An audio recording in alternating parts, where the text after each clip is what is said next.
نحمده ونستعينه ونستغفره ونعوذ بالله من شرور أنفسنا ومن سيئات أعمالنا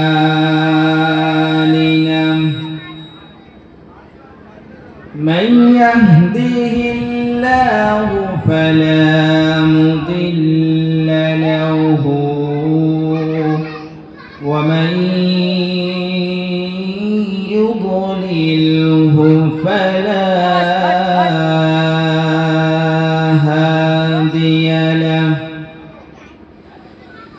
ونشهد أن لا إله إلا الله وحده لا شريك له ونشهد أن سيدنا وحبيبنا ومولانا محمدا أما بعد فأعوذ بالله من الشيطان الرجيم بسم الله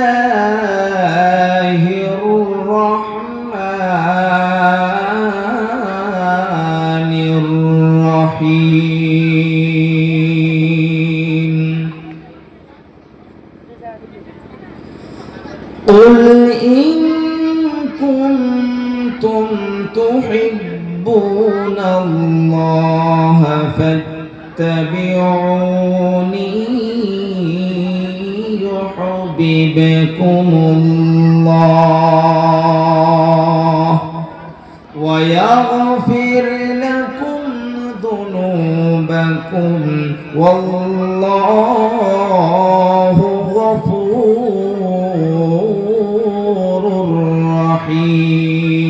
رحيم وقال الله تعالى في كلامه المجيد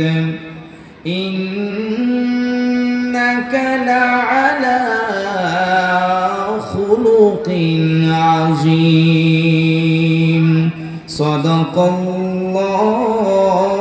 الله العظيم وقال النبي صلى الله عليه وسلم إنما بعثت معلما أو كما قال عليه الصلاة والسلام إن الله وملائكته يصلون على النبي يا أيها الذين آمنوا صلوا عليه وسلموا تسليما اللهم جرجري اللهم صل على سيدنا مولانا محمد وعلى آل سيدنا مولانا محمد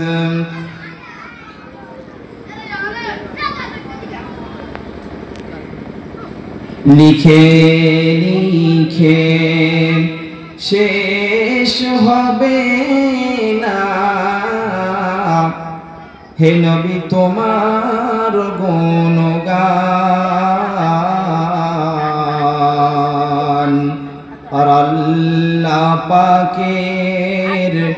ঘরে হলো তোমারি সম্মান।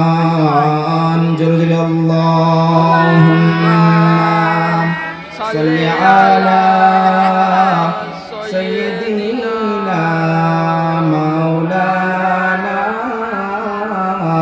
মুহাম্মদ ওয়া আলা আলি সাইয়্যিদিনা মাওলানা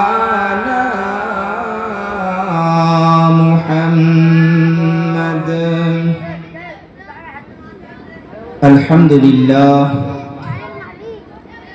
আলহামদুলিল্লাহ। সমস্ত প্রশংসা, সমস্ত গুণকীর্তন সেই মহান রব্বুল আলামিনের প্রতি, যে আল্লাহ পাক আমাদেরকে পবিত্র একটি মাসে তার শ্রেষ্ঠ হাবিবের মিলাদুন নবী সম্পর্কে আমাদেরকে কিছু সময়কে বার করে সিরাত সম্মেলন, সিরাত কনফারেন্স করা তৌফিক এনায়েত করেছেন। এর জন্য আমরা সবাই তার শেখানো বাক্যে একবার কালিমাতুশ শুকর আদায় করি। জোরে বলি আলহামদুলিল্লাহ, আরো জোরে বলি আলহামদুলিল্লাহ। পরের পর্যায়ে নিখিল বিশ্বের অনুপম সৃষ্টি নূর নবী পুণ্যের ছবি, যিনি দণ্ডায়মান হলে আসমান গর্ববোধ করে, যিনি বসলে ধরণী আনন্দ উপলব্ধি করে, যিনি হাসলে জান্নাত সৌন্দর্যতা লাভ করে, যিনি কাঁদলে জাহান্নাম ভয় পায়, যার মুখের উজ্জ্বলতায় দিন আলো ফিরে পায়, যার চুলের কৃষ্ণতায় রাতের অন্ধকার হার মেনে যায়, তারই শানে বলি হাসান বিন সাবিতের সেই বিশ্ববিখ্যাত কবিতা, আহসানু মিনকা লাম তালকাত আইনি আজমালু মিনকা লাম তালিদিন নিসা। আহসানু মিনকা লাম তালকাত আইনি আজমালু মিনকা লাম তালিদিন নিসা। খুলিকতা মুবাররাআন মিন কুল্লি আইবিন কাআন্নাকা ক্বাদ খুলিকতা কামা তাশা। সবাই বলি সাল্লাল্লাহু আলাইহি ওয়াসাল্লাম। অতঃপর জানাই সমস্ত জাতি ধর্ম বর্ণ নির্বিশেষে আজ 3 অক্টোবর যে মিলাদুন নবী কনফারেন্স অনুষ্ঠিত করা হয়েছে, সবাইকে আন্তরিক সালাম, শুভেচ্ছা, অভিনন্দন জানিয়ে আমি আবেদন করব ওই সমস্ত ভাইদের প্রতি যারা মিলাদুন নবীর দায়িত্ব নিয়ে মিলাদুন নবী প্রতিষ্ঠা করছে, ওই সমস্ত ভাইদেরকে উদ্দেশ্য করে বলবো, মিলাদুন নবী দিলাম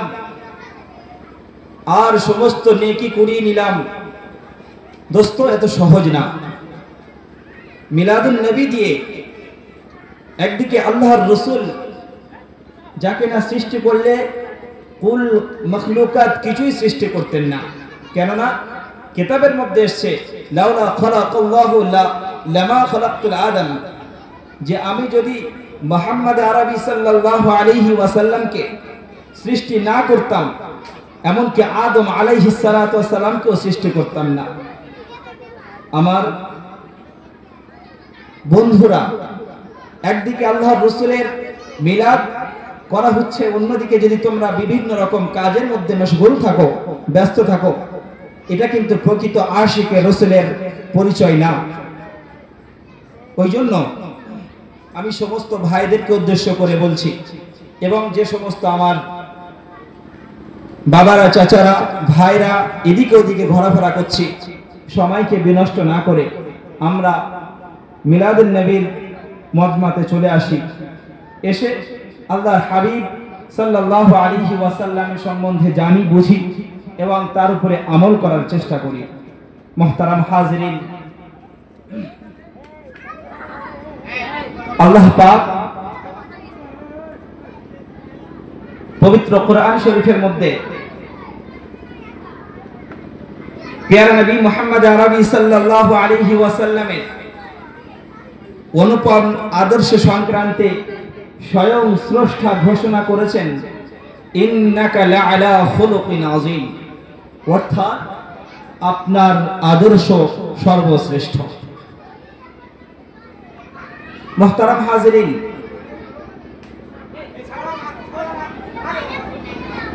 আল্লাহ পাক পবিত্র গ্রন্থ মুকুটের মধ্যে আল্লাহ রাসূল সাল্লাল্লাহু আলাইহি ওয়াসাল্লামের শান ও মর্যাদা সম্পর্কে লিখেছেন তো বটে, শুধু পবিত্র কোরআন শরীফে বর্ণনা নেই। আমরা আমার হাবিব সাল্লাল্লাহু আলাইহি ওয়াসাল্লামের অনুপম আদর্শ সংক্রান্তে যদি আমরা দৃষ্টি নিক্ষেপ করি, তাহলে আমরা দেখতে পাবো হিন্দু ধর্মগ্রস্তের মধ্যে আছে মাদবর্তিতা দেবা দাওয়াকারান্তে প্রকৃতিতা বিশনং ভক্ষয়েত সদা মেধা শস্ত্র শ্রেতা হতার মিন্দ্রা ওয়াল্লাং জষ্টং পরমং স্রষ্টং মুহাম্মদ রাসূলুং ইল্লালাতি ইলালাং। অর্থাৎ আল্লাহ রাসূল সাল্লাল্লাহু আলাইহি ওয়াসাল্লামের আদর্শ আল্লাহ পাক যেমন ভাবে গ্রন্থ মুকুট গ্রন্থরাজের মধ্যে বর্ণনা করেছেন, ঠিক তেমনি ভাবে হিন্দু ধর্মাবলম্বীরাই তাদের কিতাব ধর্মগুরুর মধ্যে আল্লাহর রাসূল সাল্লাল্লাহু আলাইহি ওয়াসাল্লামের আদর্শ সংক্রান্তে আদর্শ শরণার্থী আল্লাহর রাসূল সাল্লাল্লাহু আলাইহি ওয়াসাল্লামের সংক্রান্তে করবা, আর সে প্রকৃত মাংস রক্ষণকারী, সেই হলো প্রকৃত শ্রেষ্ঠ গুরু। সুবহানাল্লাহ। মুহতারাম হাজিরিন, যে রাসূলের কনফারেন্সে আজ আমরা বসছি, সে রাসূল সাল্লাল্লাহু আলাইহি ওয়াসাল্লামের শান ও মর্যাদা আল্লাহ পাক যেমন ভাবে গ্রন্থ মুকুটের মধ্যে বর্ণনা করেছেন, ঠিক তেমনি ভাবে হিন্দু ধর্ম অবলম্বীরাই তাদের শ্রেষ্ঠ কিতাব, তাদের ধর্মগুরু যে সমস্ত কিতাব আছে, সেই সমস্ত কিতাবেও আল্লাহ রাব্বুল আলামিন যেমন বর্ণনা করেছেন, তারাও সেই রাসূলের সিরাত সম্পর্কে সেখানে বর্ণনা করেছেন। মুহতারাম হাজিরিন, আমরা জানি যে সমস্ত শিক্ষিত এডুকেট ডাক্তার মাস্টার এখানে উপস্থিত আছে, মাইকের আওয়াজ যতদূর পর্যন্ত যাচ্ছে, আমরা একটা হিন্দু কবির নাম জানি, যার নাম George Bernard Shaw. George Bernard Shaw সে দি 100 গেট একটা কিতাব লিখেছেন। সেই কিতাবে 100 মনীষীর জীবন বর্ণনা করেছে, জীবনী বর্ণনা করেছে। সেখানে সর্বপ্রথম দি 100 গেটে সর্বপ্রথম যে মনীষীর জীবনী বর্ণনা করা হয়েছে, সে আর কেউ নেই, সে হলেন আমাদের নবী মুহাম্মদ আরবি, জনাবে আরবি সাল্লাল্লাহু আলাইহি ওয়াসাল্লাম। একবার জোরে বলি সুবহানাল্লাহ। মুহতারাম হাজিরিন, সেখানে কি লেখা আছে? জর্জ বার্নার্ড শ তার কিতাবের মধ্যে লিখেছে, I believe if a man like Muhammad were to assume the dictatorship of modern world, he would succeed in solving its problem in a way that would bring its much needed peace and happiness. আমরা শিক্ষিতদেরকে প্রশ্ন করে দেখি, এই ইংলিশের ব্যাখ্যাটা তাদের কাছ থেকে জেনে নিই। যত ডাক্তার আছে, অ্যাডভোকেট আছে, ডাক্তার মাস্টার আছে, ইঞ্জিনিয়ার আছে, তাদের কাছ থেকে জেনে নিই। জর্জ বার্নার্ড শ সে একজন হিন্দু ধর্ম অবলম্বী। সে তার শ্রেষ্ঠ কিতাব দি 100 গেটের সর্বপ্রথম যে মনীষীর জীবনে লিখেছেন, তিনি হলেন আমাদের মুহাম্মদ আরবি সাল্লাল্লাহু আলাইহি ওয়াসাল্লাম, যাকে না সৃষ্টি করলে আল্লাহ পাক হযরত আদম আলাইহিস সালাতু ওয়াসালাম তথা এই দুনিয়ার কিছুই সৃষ্টি করতেন না। তার জীবন লিখেছে, সে লিখেছে, I believe if a man, আমি বিশ্বাস করি যে মুহাম্মদ আরবি সাল্লাল্লাহু আলাইহি ওয়াসাল্লামের মতো মানুষ যদি এই আধুনিক যুগের একনায়ত্ব গ্রহণ করতেন, তাহলে পৃথিবীর জটিল থেকে জটিল সমস্যা এমন ভাবে দূর করে দিতেন, যা আমাদের প্রয়োজনীয় সুখ শান্তি এনে দিতে সক্ষম হতেন। জোরে বলি সুবহানাল্লাহ, আরো জোরে বলি সুবহানাল্লাহ। মুহতারাম হাজিরিন, আল্লাহর রাসূল সাল্লাল্লাহু আলাইহি ওয়াসাল্লামের জীবন আদর্শ নিয়ে যদি বয়ান করা যায়, এটা একটা ভাইটাল পয়েন্ট। আল্লাহ রাসূল সাল্লাল্লাহু আলাইহি ওয়াসাল্লামের আদর্শ সংক্রান্তে যদি বয়ান করা যায় সারা রাত শেষ হয়ে যাবে, কিন্তু আল্লাহ রাসূল সাল্লাল্লাহু আলাইহি ওয়াসাল্লামের আদর্শ শেষ হবে না। জোরে বলি সুবহানাল্লাহ। মুহতারাম হাজিরিন, আল্লাহ রাসূল সাল্লাল্লাহু আলাইহি ওয়াসাল্লাম আমাদের জন্য আল্লাহ পাক রহমত স্বরূপ করে দুনিয়াতে প্রেরণ করেছেন। কারণ আল্লাহ পাক গ্রন্থ মুকুটের মধ্যে জানিয়েছেন, ওয়ামা আরসালনাকা ইল্লা রাহমাতাল লিল আলামিন।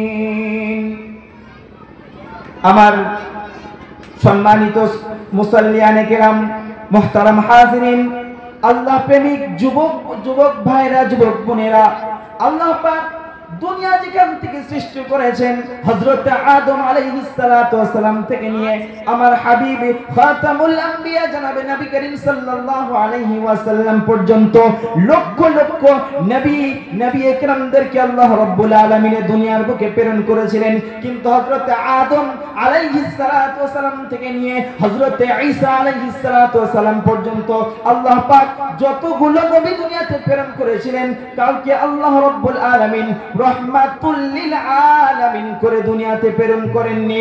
আল্লাহ পাক যেমন হযরত আদম আলাইহিস সালাতু ওয়াস সালামকে দুনিয়ার বুকে প্রেরণ করলেন, তাকে একটা নির্দিষ্ট জায়গা পর্যন্ত ইতি করে দিলেন, তুমি এতটা জায়গা পর্যন্ত তুমি নবী। হযরত নূহ আলাইহিস সালাতু ওয়াস সালামকে নবী করে পাঠালেন, হযরত নূহ আলাইহিস সালাতু ওয়াস সালামকে হুকুম করে দিলেন, হে নূহ তুমি অমুক জায়গা পর্যন্ত নবী। ঠিক তেমনি ভাবে আল্লাহ রাব্বুল আলামিন যতগুলো নবী দুনিয়াতে প্রেরণ করেছিলেন, সমস্ত নবীদেরকে একটা জায়গা, কাউকে একটা গোত্র, কাউকে একটা কওমদের নবী করে পাঠিয়েছেন। কিন্তু আমি আল্লাহ রাব্বুল আলামিন তোমাকে একটা কওমের জন্য না, একটা বস্তুর জন্য না, একটা গোত্রের জন্য না, আমি আল্লাহ রাব্বুল আলামিন ওয়ামা আরসালনাকা ইল্লা রাহমাতাল লিল আলামিন, আমি আল্লাহ রাব্বুল আলামিন তোমাকে পুরো দুনিয়ার নবী করে প্রেরণ করলাম। জোরে বলি সুবহানাল্লাহ। আমরা কতই সৌভাগ্যবান, আমরা কতই সৌভাগ্যবান যে আমরা এমন একটা নবীর উম্মত হতে পেরেছি যার সুপারিশ ছাড়া কোনো মানুষ জান্নাতে যেতে পারবে না। সুতরাং সেই নবীর আদর্শের উপরে আমাদেরকে চলতে হবে। সম্মানিত বন্ধু আমার, আল্লাহ প্রেমিক, রাসূল প্রেমিক ভাই ও বন্ধুরা আমার, আল্লাহ রাব্বুল আলামিন পবিত্র গ্রন্থ মুকুটের মধ্যে জানিয়েছেন, লাকাদ কানা লাকুম ফি রাসূলিল্লাহি উসওয়াতুন হাসানা, আমি আল্লাহ রাব্বুল আলামিন রাসূলের মধ্যে তোমাদের জন্য রেখেছি অনুপম আদর্শ।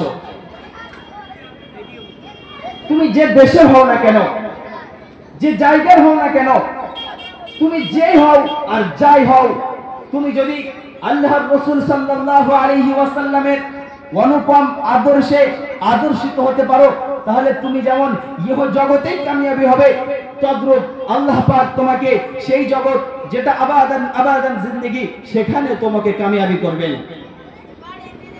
মুহতারাম হাজিরিন, আল্লাহ পাক গ্রন্থ মুকুটের মধ্যে জানিয়েছেন, লাকাদ কানা লাকুম ফি রাসূলিল্লাহি উসওয়াতুন হাসানা, যে তোমাদের জন্য রেখেছি আমার হাবিবের মধ্যে উত্তম চরিত্র। সুতরাং তোমরা যদি উসওয়াতুন হাসানা, উত্তম চরিত্র, যদি তোমরা আল্লাহর রাসূলের এই চরিত্রকে ফলো করতে পারো, যদি আইডল বানাতে পারো, তাহলে তোমরা উভয় জগতে কামিয়াবি হয়ে যাবে।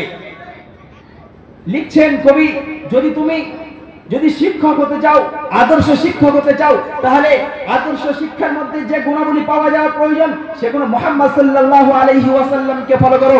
তার মধ্যে যে আদর্শ পাওয়া আছে, যে আদর্শ আছে, সেটা একটা আদর্শ শিক্ষকের জন্য যথেষ্ট। তুমি যদি একজন আদর্শ ছাত্র হতে চাও, তাহলে দুনিয়ার কাউকে না, মুহাম্মদ সাল্লাল্লাহু আলাইহি ওয়াসাল্লামের জীবনীকে ফলো করো, তাহলে তুমি একজন আদর্শ ছাত্র হতে পারবে। তুমি যদি রাষ্ট্র নায়ক হও, তাহলে মুহাম্মদ আরবি সাল্লাল্লাহু আলাইহি ওয়াসাল্লামের আদর্শবান রুলসকে ফলো করো, তাহলে তুমি একজন আদর্শবান রাষ্ট্র নায়ক হতে পারবে। তুমি যদি একজন ডাক্তার হও, তারপরেও হাবিবের সেই চরিত্রকে ফলো করো, তুমি একজন সুদক্ষ ডাক্তার নামে পরিচিত হতে পারবে। তুমি যদি কবি হও, তাহলে মুহাম্মদ সাল্লাল্লাহু আলাইহি ওয়াসাল্লামের মতো মুহাম্মদ সাল্লাল্লাহু আলাইহি ওয়াসাল্লামের জীবন চরিত্রকে ফলো করো, তাহলে তুমি বিশ্বের সেরা কবি হতে পারবে। জোরে বলি সুবহানাল্লাহ। তুমি যেই হও কেন আর যাই হোক না কেন, এ দেশের হোক না কেন আর অন্য দেশের হোক না কেন, তুমি যদি মুহাম্মদ আরবি সাল্লাল্লাহু আলাইহি ওয়াসাল্লামকে ফলো করতে পারো, তাহলে তুমি সব জায়গায় কামিয়াবি হয়ে যাবে। জোরে বলি সুবহানাল্লাহ। মুহতারাম হাজিরিন, মুহাম্মদ সাল্লাল্লাহু আলাইহি ওয়াসাল্লামকে ফলো করেছিলেন একজন হাফসির কথা আমি তোমাদের সম্মুখে বয়ান করছি। আমরা বেলাল হাফসির কথা সবাই শুনেছি তো বেলাল হাফসির কথা। বেলাল হাফসি যে প্রকৃতপক্ষে আল্লাহর রাসূলের আশিক রাসূল ছিল, প্রকৃতপক্ষে আল্লাহর রাসূলের ভালোবাসা তার অন্তরে ছিল। আল্লাহর রাসূল সাল্লাল্লাহু আলাইহি ওয়াসাল্লামকে কতটা ভালোবাসতেন বুঝতে পারবেন। মুহতারাম হাজিরিন আমার, আল্লাহর রাসূল সাল্লাল্লাহু আলাইহি ওয়াসাল্লামকে এতটাই ভালোবাসতেন যে হাফসির বেলাল তার কিছুই ছিল না, পরনে জামা ছিল না, গায়ে দেওয়ার কোনো কাপড় ছিল না, পরনে লুঙ্গি ছিল না, কিন্তু আল্লাহর রাসূলের প্রেম ছিল তার অন্তরে, আল্লাহর রাসূলের ভালোবাসা তার অন্তরে ছিল। তাই তো দুনিয়াতে থেকে জান্নাতের সুসংবাদ পেয়েছে। জোরে বলি সুবহানাল্লাহ। আর আমরা খেয়াল করি আরবের সেই বিখ্যাত বদমাইশ বদতমিজ বেহায়া আবু জেহেলের কথা। তার আকাশ ছোঁয়া পর্যন্ত কামিয়াবি ছিল, কিন্তু আল্লাহর রাসূলের ছিল দুশমন। আল্লাহর রাসূলের প্রেম, আল্লাহর রাসূলের ভালোবাসা তার অন্তরে ছিল না, যার কারণেই তো সে দুনিয়াতে দুটো ছোট্ট ছোট্ট বাচ্চার হাতে কতল হয়েছে এবং আল্লাহ রাব্বুল আলামিন তার জন্য কঠিন থেকে কঠিন আযাব নির্দিষ্ট করে রেখেছে কাল কিয়ামতের দিনে।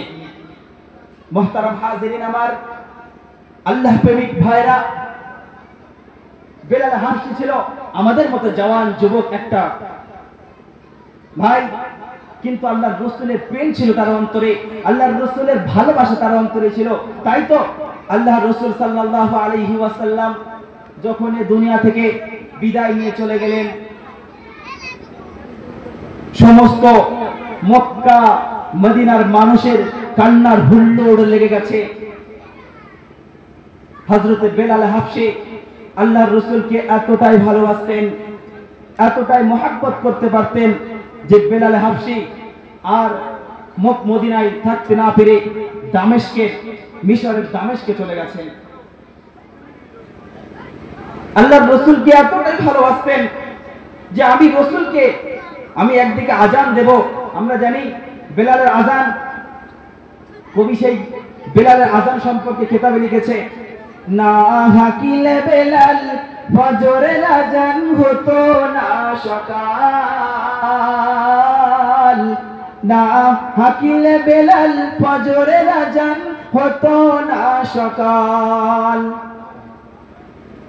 এই বেলাল সম্পর্কে কবি কিতাবের মধ্যে লিখেছেন, আল্লাহ রাসূল সাল্লাল্লাহু আলাইহি ওয়াসাল্লাম বলছেন যে আল্লাহ পাক বেলালের যে মর্যাদা দিয়েছে, দুনিয়াতে থেকে সে আল্লাহ রাসূল জান্নাতে তার পায়ের আওয়াজ শুনতে পেয়েছে। জোরে বলি সুবহানাল্লাহ। কি করে পেয়েছে? আল্লাহর রাসূলের ভালোবাসা, আল্লাহর রাসূলের প্রেম তার মধ্যে ছিল। মুহতারাম হাজিরিন আমার, যে বিষয় বলছিলাম, আল্লাহ রাসূল সাল্লাল্লাহু আলাইহি ওয়াসাল্লাম যখন আজ থেকে 1650 বছর পূর্বে যখন মদিনা থেকে বিদায় নিয়ে চলে গেলেন, মদিনা মক্কার মানুষ কান্নার হুল্লোড় পড়ে গেছে। এমত অবস্থায় হযরত বেলাল হাফসি রাদিয়াল্লাহু তাআলা আনহু ভাবছেন যে আমি যদি এখানে থাকি তাহলে সবাই আমাকে আজান দেওয়ার জন্য বলবে যে বেলাল তুমি মদিনাতে মদিনার মসজিদে আজান দাও। আমি বেলাল, আমি যখন আজান দিতাম একদিকে বলতাম আশহাদু আন্না মুহাম্মাদুর রাসূলুল্লাহ, যখন আমি আজান দিতাম আশহাদু আন্না মুহাম্মাদুর রাসূলুল্লাহ বলতাম, অপরদিকে আল্লাহর রাসূল সাল্লাল্লাহু আলাইহি ওয়াসাল্লামের আমি দু চোখে দর্শন করতে পারতাম। আর এমত অবস্থায় যদি আল্লাহর রাসূল দুনিয়া থেকে বিদায় নিয়ে চলে গেছেন, আর আমি এমত অবস্থায় আজান দেব আর আমার এই চোখে আমি মুহাম্মদকে দেখতে পাবো না, সুতরাং এর থেকে আমি মক্কা ছেড়ে মদিনা ছেড়ে আমি অন্য কোথায় চলে যাই। মুহতারাম হাজিরিন, হযরত বেলাল হাবশী রাদিয়াল্লাহু তাআলা আনহু মদিনা থেকে দামেস্কে চলে গেছেন। 1 মাস চলে গেল, 2 মাস চলে গেল, 3 মাস পার হয়ে গেছে। বেলাল সেই কষ্টে মদিনায় ফিরছে না। আল্লাহর রাসূলের প্রেম বেলালের মধ্যে কতটুকু ছিল যে আল্লাহর রাসূল সাল্লাল্লাহু আলাইহি ওয়াসাল্লাম রাতে স্বপ্নের মাধ্যমে হযরত বেলাল হাবশী রাদিয়াল্লাহু তাআলা আনহুকে বলছে, হে বেলাল, তুমি আমাকে এতটাই ভালোবাসো, তুমি আমাকে এতটাই মহব্বত করো যে তুমি আমার মদিনা ছেড়ে দামেস্কে চলে গেছো। মুহতারাম হাজিরিন, সকাল হতে দেরি বেলাল হাবশী রাদিয়াল্লাহু তাআলা আনহু সেখান থেকে রওনা হতে আর দেরি করলেন না। জোরে বলি সুবহানাল্লাহ। বেলাল হাবশী রাদিয়াল্লাহু তাআলা আল্লাহর রাসূল সাল্লাল্লাহু আলাইহি ওয়াসাল্লামের কতটুকু ভালোবাসতেন যে রাতের অন্ধকারে আল্লাহর রাসূল সাল্লাল্লাহু আলাইহি ওয়াসাল্লাম বেলালকে শব্দের মাধ্যমে বলেছে, হে বেলাল, তুমি আমাকে এতটাই ভালোবাসো যে তুমি আমার শহর মদিনা ছেড়ে তুমি দামেস্কে চলে গেছো। মুহতারাম হাজিরিন, রাতে স্বপ্ন দেখেছে, সকালে ফজরের নামাজ পড়েছে, আর বেলাল হাবশী রাদিয়াল্লাহু তাআলা আনহু যে 14 দিনের রাস্তা, সেই রাস্তা পায়ে হেঁটে পাড়ি দিয়েছে 7 দিনের মধ্যে। জোরে বলি সুবহানাল্লাহ, আরো জোরে বলি সুবহানাল্লাহ। 14 দিনের রাস্তা হযরত বেলাল হাবশী রাদিয়াল্লাহু তাআলা আনহু 7 দিনে অতিক্রম করে যখন মদিনায় এসে পৌঁছালেন, তখন সমস্ত মদিনার মানুষ এসে হযরত বেলাল রাদিয়াল্লাহু তাআলা আনহুকে সঙ্গে মোলাকাত করছেন। মোলাকাত করার শেষে বেলালকে রিকোয়েস্ট করছেন, বেলাল, আজ থেকে দেখতে দেখতে কতদিন হয়ে গেল, আমাদের নবী দুনিয়া থেকে বিদায় নিয়ে চলে গেছেন। আমরা তারপর থেকে বেলালের সুমধুর কণ্ঠের আওয়াজ শুনতে পাই না। হে বেলাল, তুমি একবার আজান দাও, যা আমাদের সবার মনে চলে আসবে সেই রাসূলের সময়ের যে সময় ছিল, আমরা তোমার আজান শুনে রাসূলের কথা স্মরণ করি। সুতরাং তুমি একবার আজান দাও।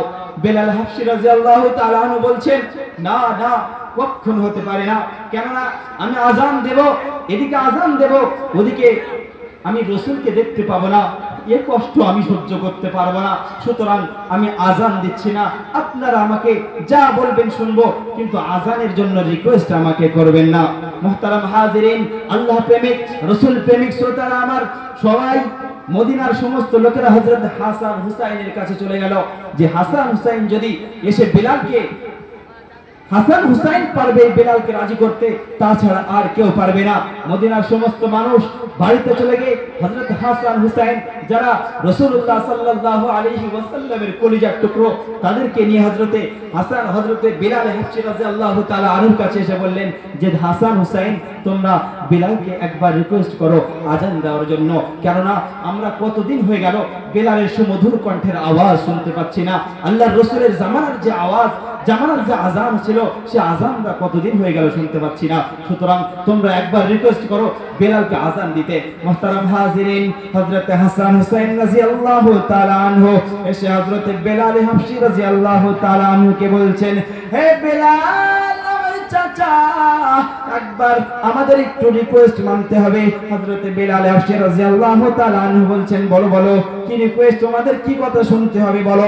কেননা আল্লাহর রাসূল সাল্লাল্লাহু আলাইহি ওয়াসাল্লাম দুনিয়া থেকে চলে গেছেন, আর আল্লাহর রাসূল সাল্লাল্লাহু আলাইহি ওয়াসাল্লাম তোমাদের দুজনকে আল্লাহর রাসূলের একটু কপি রেখে গেছে। কেননা হযরতে হাসান রাদিয়াল্লাহু তাআলা আনহুকে যদি দেখা যেত, তা কোমর থেকে নিচু পর্যন্ত আল্লাহর রাসূলের কপি ছিল, আর হযরতে হুসাইন রাদিয়াল্লাহু তাআলা আনহুকে যদি দেখা যেত, যদি ফলো করা যেত, হুসাইন রাদিয়াল্লাহু তাআলা আনহুর কোমর থেকে নিয়ে মাথা পর্যন্ত আল্লাহর রাসূলের একটু কপি ছিল।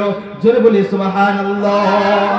আমার মুহতারাম হাজিরিন, রাসূল প্রেমিক শ্রোতারা আমার, নওজোয়ান যুবকেরা, আল্লাহ প্রেমিক ভাই ও বোনেরা, একটু কান খুলে শুনে রেখে দিন। হযরত হাসান রাদিয়াল্লাহু তাআলা আনহু, হোসেন রাদিয়াল্লাহু তাআলা আনহু যখন বেলালকে সে রিকোয়েস্ট করছে, হে বেলাল আমার চাচা, একটা রিকোয়েস্ট রাখতে হবে। বেলাল হাবশী রাদিয়াল্লাহু তাআলা আনহু যখন হাসান হোসেনকে দেখছে আর অনুভব করছে যে আল্লাহর রাসূলকে আমি দেখছি, আর হযরত বেলাল হাবশী রাদিয়াল্লাহু তাআলা আনহু বলছে, বলো বলো হাসান হোসেন, কি রিকোয়েস্ট তোমাদের রাখতে হবে? তখন হযরতে হাসান হোসেন বলছে, চাচা বেলাল, একবার আযান দিয়ে আমাদেরকে ধন্য করতে হবে। জোরে বলি সুবহানাল্লাহ। মুহতারাম হাজিরিন আমার, আল্লাহ প্রেমিক শ্রোতারা আমার, হযরতে বেলাল হাবশী রাদিয়াল্লাহু তাআলা আনহু নিরুপায় হয়ে যখন আযান শুরু করলো, আল্লাহু আকবার আল্লাহু আকবার, আশহাদু আল্লা ইলাহা ইল্লাল্লাহ, আশহাদু আন্না মুহাম্মাদার রাসূলুল্লাহ, যখন আশহাদু আন্না মুহাম্মাদুর রাসূলুল্লাহ বলে হযরত বেলাল হাবশী রাদিয়াল্লাহু তাআলা আনহু আওয়াজ তুলেছেন, আর সঙ্গে সঙ্গে বেলাল হাবশীর দুটো চোখ আল্লাহর রাসূলের ওই মিম্বারের দিকে পড়েছে যেখানে আল্লাহর রাসূল বসে থাকতেন। আর আমি আল্লাহর রাসূলের জামানায় আশহাদু আন্না মুহাম্মাদার রাসূলুল্লাহ বলতাম, আর দুটো চোখ যখন মিম্বারে যেত আল্লাহর রাসূল বসে থাকতো, যেমন ভাবে আমি দিলের প্রশান্তি লাভ করতাম, চোখে দেখেও চোখে প্রশান্তি লাভ করতাম। মুহতারাম হাজিরিন, হযরত হাসান হুসাইন রিকোয়েস্টে যখন হযরত বেলাল হাবশী রাদিয়াল্লাহু তাআলা আনহু আযান শুরু করলেন, যখন আশহাদু আন্না মুহাম্মাদুর রাসূলুল্লাহ বলল, সঙ্গে সঙ্গে চোখ দুটো গেল মিম্বারের উপরে। মিম্বারে যাওয়ার পরে যখন দেখলো রাসূল ওখানে বসে নেই, সঙ্গে সঙ্গে হযরত বেলাল হাবশী রাদিয়াল্লাহু তাআলা আনহু বেহুশ হয়ে পড়ে গেল। মুহতারাম হাজিরিন আমার, কতটুকু ভালোবাসতেন তারা, কেমন ভালোবেসেছেন আল্লাহ রাসূল সাল্লাল্লাহু আলাইহি ওয়াসাল্লামকে। আজ আমরা মিলাদুন নবী দিচ্ছি সকাল থেকে সন্ধ্যা পর্যন্ত। এই মিলাদুন নবীর যে সমস্ত ভাইরা আছে, নওজওয়ান ভাইরা, কজন আমরা কাছে তো মসজিদ, যখন আওয়াজ আসছে মুয়াজ্জিনের, তো এই মুয়াজ্জিনের আযান শুনে কজন আমরা নামাজ পড়তে গেছি? আমরা একবার বুকে হাত দিয়ে ভাবি যে আজ আমরা মিলাদুন নবী দিচ্ছি, নিজের জান মাল কুরবান করে, সময়কে ব্যয় করে মিলাদুন নবী আল্লাহর রাসূল সাল্লাল্লাহু আলাইহি ওয়াসাল্লামের সিরাত কনফারেন্স দিচ্ছি। এর কতটুকু লাভ হ্যান্ডিলে দেখেছিলাম, উপরে লেখা আছে যে ব্যক্তি আল্লাহর রাসূল সাল্লাল্লাহু আলাইহি ওয়াসাল্লামের মিলাদুন নবীতে খরচ করে আল্লাহর রাসূল সাল্লাল্লাহু আলাইহি ওয়াসাল্লামের সুপারিশ পাওয়া যাবে। ঠিক এমনটা কিছু একটা লেখা ছিল। মুহতারাম ভাইরা আমার, সকাল থেকে সন্ধ্যা পর্যন্ত জানি না যে কটা মেম্বার, যে কজন দায়িত্ব নিয়ে মিলাদুন নবী করছে, জানি না সকাল থেকে এই আজ এখন পর্যন্ত পেশাব করে কবার পানি নিয়েছে। নাউজুবিল্লাহি মিন যালিক। আল্লাহর রাসূলের প্রেমিক বলে দাবি করছি, এদিকে আল্লাহর রাসূলের সুন্নাতকে মাটির সাথে মিশিয়ে দিচ্ছি। তাহলে আপনি বলুন, আপনি ওই যে আসামের হিমন্ত শর্মাজির থেকে আপনি কতটা ভালো হতে পারেন? এই যে আছে নাজিয়া ইলাহি খান, নাম তো মুসলমানের কিন্তু কাম তো বদতমিজ বেহায়া, বয়কা তালবে শয় একার বেশ্যাদের মতো কাজ। সে মুসলমানদের মধ্যে নাম রেখেছে কিন্তু আল্লাহর রাসূল সাল্লাল্লাহু আলাইহি ওয়াসাল্লামের কটূক্তি করতে একবারও সে ভেবে দেখে না, একবারও ভাবে না। সে মুসলমানের নাম রেখেছে নাজিয়া ইলাহি খান। আমার প্রিয় বন্ধু, আমার নবী প্রেমিক ভাইরা, আপনারা তো একটু ভেবে দেখুন, আপনারা সকাল থেকে সন্ধ্যা পর্যন্ত আল্লাহর রাসূলের প্রেম নিয়ে, আল্লাহর রাসূলের মহব্বতে ভালোবাসাতে মিলাদুন নবী কনফারেন্স করেছো, কিন্তু সকাল থেকে সন্ধ্যা পর্যন্ত খোদার কসম করে বলছি, আপনি বুকে হাত দিয়ে একটু ভেবে দেখুন যে আল্লাহর রাসূলের কয়টা সুন্নতের উপরে আমল করেছি। 99% জওয়ান ভাইরা আছে আমার, যারা পেশাব করে তো পানি নেওয়া দূর কি বাত, মিলাদুন নবীর জন্য কয়েক মাস আগে থেকে, কয়েক সপ্তাহ আগে থেকে আমরা বিভিন্ন রকম তোড়জোড় শুরু করেছি। আপনারাই বলুন, ওই যে মুম্বাইয়ে হিন্দু ধর্মগুরু আল্লাহর রাসূলের নামে কটূক্তি করেছে, যার জন্য মহারাষ্ট্র থেকে নিয়ে মুম্বাই পর্যন্ত যতগুলো হাইওয়ে ছিল, হাইওয়েগুলো কেঁপে গেছে। আমরা কি জানি আল্লাহ রাসূল সাল্লাল্লাহু আলাইহি ওয়াসাল্লামকে নিয়ে কটূক্তি করা হচ্ছে? আমরা একবারও খেয়াল রেখেছি? আমরা শুধু মিলাদুন নবী দিয়ে গেলাম, খোদার কসম করে বলছি প্রতি বছর মিলাদুন নবী দেবে, কিন্তু পার পাবে না। আল্লাহর রাসূলকে আল্লাহর রাসূল আল্লাহ পাক গ্রন্থ মুকুটের মধ্যেই, গ্রন্থ রাজের মধ্যে জানিয়েছেন, ওয়া মা আতাকুমুর রাসূলু ফাখুযুহু ওয়া মা নাহাকুম আনহু ফান্তাহু। আমার হাবিবকে আমি তোমাদের জন্য অনুপ্রেরণা করে পাঠিয়েছি, তোমাদের জন্য আমি রাহমাতুল লিল আলামিন করে পাঠিয়েছি। সুতরাং আমার হাবিব যা বলে সেগুলোকে তোমরা মেনে নাও এবং তার উপরে জীবনকে বাস্তবায়িত করো, তাহলে তোমরা ইহ জগতে তো কামিয়াবি হবে আর প্লাস পর জগতেও তোমরা কামিয়াবি হবে। আর আমার রাসূল যে ওয়ামা নাহাকুম আনহু ফান্তাহু, আর যা থেকে আল্লাহর রাসূল মানা করেছেন, বিরত থাকতে বলেছেন, হেফাজত থাকতে বলেছেন, আর সেগুলোতে যদি তোমরা হেফাজত থাকো, তাহলে যেমন ভাবে আল্লাহ রাব্বুল আলামিন আল্লাহ রাসূল সাল্লাল্লাহু আলাইহি ওয়াসাল্লাম আল্লাহ পাকের কাছে সুপারিশ করেছিলেন, আয় আল্লাহ, আয় আমার রহমান, হযরত আদম আলাইহিস সালাতু ওয়াস সালাম থেকে নিয়ে হযরত ঈসা আলাইহিস সালাতু ওয়াস সালাম পর্যন্ত যত নবী তুমি দুনিয়াতে প্রেরণ করেছো, যখন সেই নবীর উম্মতেরা বিভিন্ন রকম খারাপের মধ্যে পড়ে গেছে, আয় আল্লাহ তুমি তাদের উপরে আযাব দিয়ে পুরো উম্মতকে, পুরো গোত্রকে তুমি শেষ করে দিয়েছো। আয় আল্লাহ তোমার কাছে আমি অনুরোধ জানাচ্ছি, আল্লাহ যদি আমার উম্মতের কোন বাড়িতে যদি বদতমিজি বেহায়া তোমার নাফরমানির কাজ শুরু হয়, যদি তুমি আযাব পাঠাও তো সেই বাড়িতেই পাঠাও। যদি তোমার কোন বান্দা যদি তোমার উপরে নাফরমানি করে, তাহলে সেই বান্দার উপরে নাফরমানি যে করেছে তার উপরে আযাব পাঠাও। যদি কোন ফ্যামিলি যদি তোমার নাফরমানি করে থাকে, আয় আল্লাহ সেই ফ্যামিলির উপরে আযাব পাঠাও। তবে তোমার কাছে আয় আল্লাহ ফরিয়াদ জানাই, আমার উম্মতদেরকে একত্রিতভাবে শেষ করো না। মুহতারাম হাজিরিন, যার কারণেই তো আল্লাহ পাক আমাদের মতো নেমক হারাম, আমাদের মতো নাফরমান, আমাদের মতো সুদখোর, মদখোর, তারিখোর, গাঁজাখোরদেরকে আল্লাহ রাব্বুল আলামিন এখনো পর্যন্ত তার নিয়ামতের রহমতের বারিশ, রহমতের বৃষ্টি বর্ষণ করছে। জোরে বলি সুবহানাল্লাহ। মুহতারাম হাজিরিন, আমরা যেমন নাফরমান, যেমন ভাবে আল্লাহ রাব্বুল আলামিনের প্রকাশ্যভাবে আল্লাহ রাব্বুল আলামিনের নাফরমানি শুরু করেছি, আল্লাহ রাসূল সাল্লাল্লাহু আলাইহি ওয়াসাল্লাম বলেছেন, হে আমার বান্দা উম্মতেরা, গুনাহ করো তো চুপি চুপি করো, আল্লাহর কাছে তওবা করে নাও, প্রকাশ্য গুনাহ করো না। খোদার কসম করে বলছি, আমাদের এই মুহাল্লাতে আমি যদি দেখি, আপনারা যদি দেখেন মানুষ প্রকাশ্যে গুনাহ করছে, আর আল্লাহর রাসূল বলেছেন যখন প্রকাশ্যে গুনাহ শুরু হয় তখন আল্লাহর আরশ মহল্লা কাঁপতে লাগে। মুহতারাম হাজিরিন, আজ আমাদের এখানে আমরা যদি খেয়াল করে দেখি, ফলো করে যদি দেখি, আমরা যদি দৃষ্টি নিক্ষেপ করে যদি দেখি, ডান দিকে দেখবো তো মানুষ বিভিন্ন রকম গুনাহের মধ্যে লিপ্ত। আমি এখন বলছি, এমন তো অবস্থায় যদি আপনারা ওপারে যান, দেখবেন মাদ্রাসার ভিতরে কতগুলো ছেলে ফ্রি ফায়ার খেলছে, ফ্রি ফায়ার, শুধু ফ্রিতে শুধু ফায়ার করে যাচ্ছে। এদিকে মিলাদুন নবী দিয়েছে, তাদের মধ্যে কত আবার আছে এই সমস্ত ব্যাস গলায় পরানো, এই ব্যাস বুকে পরানো আছে, কিন্তু তারা সেখানে গিয়ে ফ্রি ফায়ার, ফ্রিতে শুধু ফায়ার করে যাচ্ছে, আর এদিকে মিলাদুন নবী কনফারেন্স অনুষ্ঠিত করছে। মুহতারাম হাজিরিন, যদি পুরো জীবন যদি এমন মিলাদুন নবী দিয়ে থাকি, তাহলে কিন্তু আমরা কাল কিয়ামতের দিন আমরা আল্লাহর কাছে যদি ছাড় পাবো। মুহতারাম হাজিরিন আমার, তাবিঈন, তাবিঈন, আইম্মায়ে মুজতাহিদিন কেমন ভালোবেসেছিলেন, আর আমরা মিলাদুন নবী কনফারেন্স দিচ্ছি, আমরা কেমন ভালোবাসি। আমরা জানি আল্লাহ রাসূল সাল্লাল্লাহু আলাইহি ওয়াসাল্লাম যখন উহুদের যুদ্ধে গিয়েছিলেন, উহুদের যুদ্ধে যাওয়ার পরে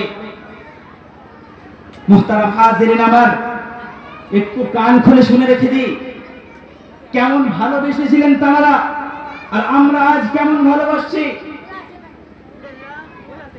আল্লাহর রাসূল উহুদের যুদ্ধে গিয়েছেন, যাওয়ার পরে কাফেরদের সাথে যুদ্ধ করতে করতে আল্লাহর হাবিব সাল্লাল্লাহু আলাইহি ওয়াসাল্লামের একটা দ্বন্দ্ব মোবারক শহীদ হয়ে গেছিল, পড়ে গেছিল। মুহতারাম হাজিরিন, ইয়ামানের কারণ আল্লাহ রাসূল সাল্লাল্লাহু আলাইহি ওয়াসাল্লামের দন্দন মোবারক পড়ে গেছে উহুদের বুকে। এদিকে আল্লাহ প্রেমিক, আল্লাহর রাসূল প্রেমিক সেই ওয়াইস আল কারনি, যে আল্লাহর রাসূল সাল্লাল্লাহু আলাইহি ওয়াসাল্লামের 23 বছর জীবন আদর্শে আল্লাহর হযরত জিবরিল আমিন আলাইহিস সালাতু ওয়াস সালাম 22,000 বার আল্লাহর রাসূল সাল্লাল্লাহু আলাইহি ওয়াসাল্লামের কাছে এসেছিলেন, কিন্তু একটা বারের জন্য ওয়াইস আল কারনি সে আল্লাহর রাসূল সাল্লাল্লাহু আলাইহি ওয়াসাল্লামের সংস্পর্শে আসতে পারেনি।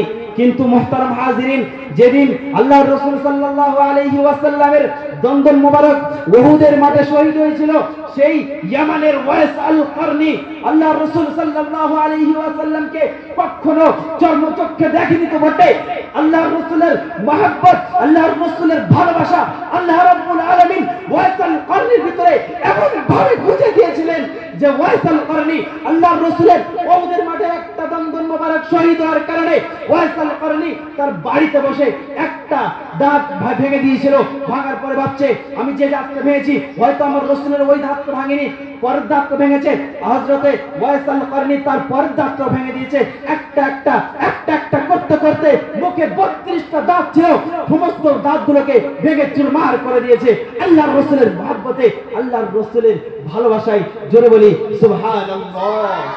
কেমন ভালোবাসতেন তারা হযরতে ওয়াইস আল কারনি, যে আল্লাহর রাসূলের সংস্পর্শে আসতে পারেনি। কেন আসতে পারেনি? তার একটা বৃদ্ধা জননী ছিল, তার বৃদ্ধা জননী ছিল। কিতাবের মধ্যে এসেছে সে আবার অন্ধ ছিল। সে জানতেন যে আল্লাহ পাক পবিত্র গ্রন্থ মুকুটের মধ্যে জানিয়েছেন, ওয়াকুর রাব্বিরহামহুমা কামা রাব্বায়ানি সাগীরা। আল্লাহ পাক গ্রন্থ মুকুটের মধ্যে এমনটাই জানিয়েছেন, ওয়ালা তাকুল লাহুমা উফফিন ওয়ালা তানহারহুমা ওয়াকুল লাহুমা কাওলান কারীমা। ওয়াইস আল কারনি সে জানতেন আল্লাহ পাক পবিত্র গ্রন্থ মুকুটের মধ্যে বলেছেন, যদি তোমরা আমার পরে কাউকে আমি যদি সিজদা করার হুকুম দিতাম, তাহলে আমি আল্লাহ আমার সিজদা করার পরে তোমাদের জননীকে সিজদা করার হুকুম দিতাম। ওয়াইস আল কারনি সে জানতেন মায়ের কত মর্যাদা, মায়ের কত ভালোবাসা। ওয়াইস আল কারনি ভাবছে, আমি যদি আমার মাকে রেখে আল্লাহর রাসূলের সংস্পর্শে যাই, এমন অবস্থায় আমার অনুপস্থিতিতে যদি আমার মা যদি ডেকে ওঠে, ওয়াইস আল কারনি আর আমি থাকবো না, আমার মা কষ্ট পেয়ে যাবে। যার কারণে ওয়াইস আল কারনি নবীর এই সাহাবাদের যে কত মর্যাদা, একটা সাহাবীর খাতা থেকে তিনি তার নামটা সরিয়ে নিয়েছেন। আল্লাহ পাক পবিত্র গ্রন্থ মুকুটে 1500 আল্লাহ রাব্বুল আলামিন আয়াত অবতীর্ণ করেছেন এই সাহাবাদেরকে উদ্দেশ্য করে। আল্লাহর রাসূল সাল্লাল্লাহু আলাইহি ওয়াসাল্লাম বলেছেন, ওয়া'আদাল্লাহুল জান্নাহ। আল্লাহ পাক বলেছেন যতগুলো আমার সাহাবারা আছে সবাইকে আল্লাহ রাব্বুল আলামিন জান্নাতের ওয়াদা করেছেন। জোরে বলি সুবহানাল্লাহ। আল্লাহ রাব্বুল আলামিন বলেছেন, ওয়া'আদাল্লাহুল জান্নাহ। আমি আল্লাহ এই রাসূল তোমার যত ভালোবাসার পাত্র আছে, যতগুলো সাহাবা আছে, আমি সমস্ত সাহাবাদেরকে জান্নাতের সুখবর দিয়ে দিলাম। জোরে বলি সুবহানাল্লাহ। কিন্তু ওয়াইস আল কারনি সেই আমানের বস্তিতে থেকে সেও জানতেন যে সাহাবাদের কত মর্যাদা, কিন্তু তার মায়ের ভালোবাসাতে, মায়ের মহব্বত ভালোবাসাতে, আল্লাহ রাব্বুল আলামিনের হুকুম অমান্য না করাতে, সে আল্লাহর রাসূলের 22-23 বছর জীবন আদর্শে আল্লাহ রাব্বুল আলামিন বলছেন, হযরত জিবরিল আমিন আলাইহিস সালাতু সালাম 22,000 বার আল্লাহর রাসূল সাল্লাল্লাহু আলাইহি ওয়াসাল্লামের কাছে এসেছেন। ওয়াইস আল কারনি একদিনের জন্য, একবারের জন্য তার মাকে ছেড়ে দিয়ে আল্লাহর রাসূলের দরসে যায়নি। মুহতারাম হাজিরিন, কতটাই ভালোবাসতেন, যার কারণে যে আল্লাহর রাসূল বলেছেন, যে ব্যক্তি দু চোখে আমাকে দেখলো এবং আমার উপরে ঈমান আনলো এবং ওই ঈমানের উপরে মারা গেল, সে জান্নাতে যাবে। জোরে বলি সুবহানাল্লাহ। অর্থাৎ সাহাবা তো তাদেরকেই বলে যারা আল্লাহর রাসূলকে দেখলো আর ঈমান আনলো আর ওই ঈমান অবস্থায় দুনিয়া থেকে বিদায় নিয়ে চলে গেল, তাদের সবাইকে সাহাবা বলা হয়। আর আল্লাহ রাব্বুল আলামিন তার ওয়াদা করেছেন যে আমি প্রত্যেকটা সাহাবাদেরকে জান্নাত দান করব। মুহতারাম হাজিরিন আমার, আল্লাহ প্রেমিক ভাইরা, রাসূল প্রেমিক ভাইরা, ওয়াইস আল কারনি সে গরিব ছিল। গ্রামের মানুষরা তাকে ওই খেজুর পাতা দিয়ে একটা ঘর করে দিয়েছিল। সে তার মাকে নিয়ে সেখানেই থাকতো, আর সকাল থেকে সন্ধ্যা পর্যন্ত খেজুর গাছের যে সমস্ত আটি পাওয়া যায় আটিগুলোকে কুড়িয়ে বিকালে গিয়ে সেগুলো বাজারে বিক্রি করতো, আর তা থেকে যতটুকু টাকা সংগ্রহ হতো সেগুলো মায়ের জন্য খাবার কিনে নিয়ে যেতেন। মুহতারাম হাজিরিন, আল্লাহ রাসূল সাল্লাল্লাহু আলাইহি ওয়াসাল্লাম ঠিক ওয়াইজ করেনি কি, কিন্তু আমার এই জুব্বা মোবারক তোমাদের কাছে দিয়ে গেলাম। আমার প্রেমিক আছে, আমার একজন ভালোবাসার বন্ধু আছে, যে কখনো তার মাকে ভালোবাসতে গিয়ে আমাকে এসে দর্শন করতে পারেনি। সুতরাং সে কোন একদিন হজে আসবে, আর তোমরা এই জুব্বাখানা তার কাছে দিয়ে দেবে, আর দেওয়ার পরে তাকে রিকোয়েস্ট করবে যে আল্লাহর হাবিব তোমাকে তার উম্মতের জন্য দোয়া করতে বলেছে। জোরে বলি সুবহানাল্লাহ। আল্লাহর রাসূল তাকে, এবং আল্লাহর রাসূল এই ওয়াইস আল কারনি আল্লাহর রাসূলকে কতটাই ভালোবাসতেন, যার কারণে আল্লাহর রাসূল সাল্লাল্লাহু আলাইহি ওয়াসাল্লাম বলেছেন, হে হযরত ওমর, হে আলী, আমিরুল মুমিনিন আলী, যখন তোমরা দেখতে পাবে ওয়াইসকে, তো আমার এই চাদরখানা তাকে দিয়ে দিও, এবং আমার উম্মতের জন্য আল্লাহ রাব্বুল আলামিনের দরবারে হাত তুলতে বলো। কারণ আল্লাহ রাব্বুল আলামিন আমার উম্মতের মধ্যে কিছু সংখ্যক পাগলকে রেখেছে, যারা আমার প্রেমে আত্মহারা, আমার ভালোবাসার দিওয়ানা। তারা হাত তুলতে দেরি, কিন্তু আল্লাহ রাব্বুল আলামিন কবুল করতে দেরি করে না। তারা হাত তুলতে দেরি, কিন্তু আল্লাহ রাব্বুল আলামিন কবুল করতে দেরি করে না। সুতরাং তোমরা ওয়াইস আল কারনি, ইয়ামানের ওয়াইস আল কারনিকে যখন পাবে, তখন আমার এই জুব্বাখানা তাকে দিয়ে বলবে, ওয়াইস, আল্লাহর রাসূল, আল্লাহর হাবিব তোমাকে তার উম্মতের জন্য দোয়া করতে বলেছে। মুহতারাম হাজিরিন আমার, আল্লাহর রাসূল সাল্লাল্লাহু আলাইহি ওয়াসাল্লাম বিসর হয়ে গেলেন, ওয়াফাত নিয়ে এই দুনিয়া ত্যাগ করে পর দুনিয়ায় চলে গেলেন।